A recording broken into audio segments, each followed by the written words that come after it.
So in this video, we are going to study about the layers of retina from this diagram, but side by side I have notes and we will discuss each layer and then its notes. First of all, we have this retinal pigment epithelium. You know, this retinal pigment epithelium layer has this basal nucleus, then it has these cellular processes. These cellular processes have these melanin pigments.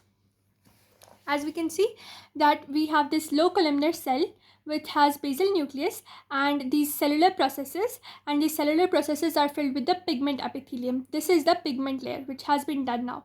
Then we have the layer of rods and cone cells.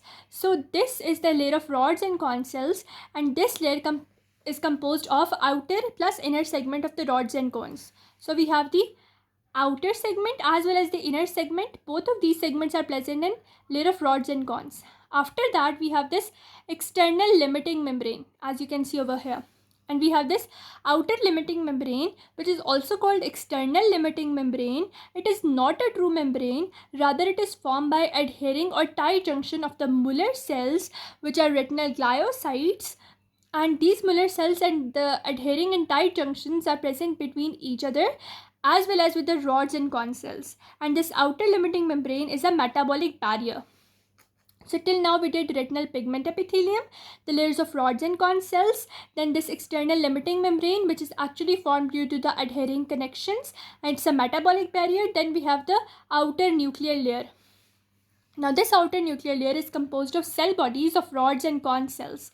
Now cone cells have ovoid cell bodies, rod cells have spherical cell bodies, and you can see the cone cells, they have their cell bodies which are located just right next to the external limiting membrane, whereas the rod cells, they have their cell bodies in the interior layer towards the outer plexiform layer.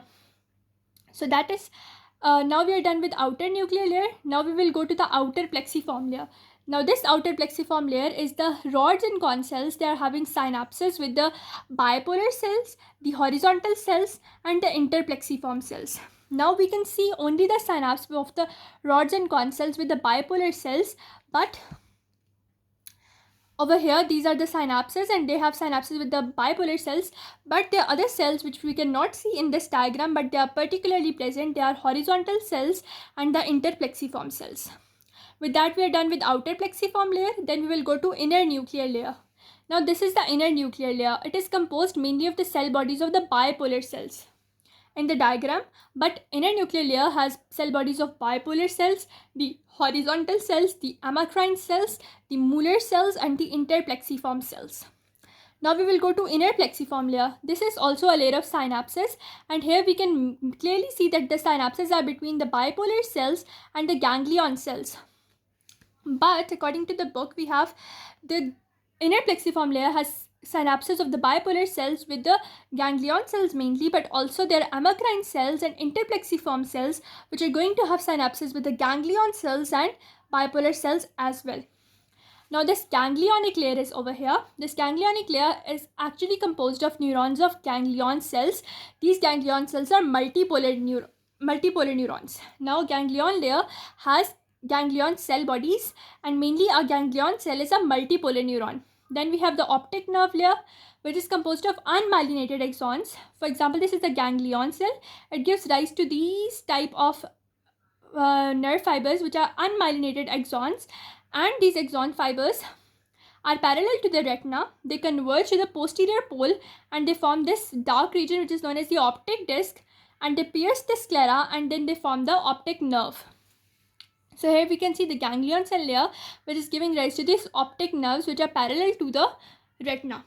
Now we have the inner limiting membrane. Here we can see this membrane, and as we know that this inner limiting membrane is the internal limiting membrane and it forms the basement membrane of the Muller cells or the supporting cells of the retina.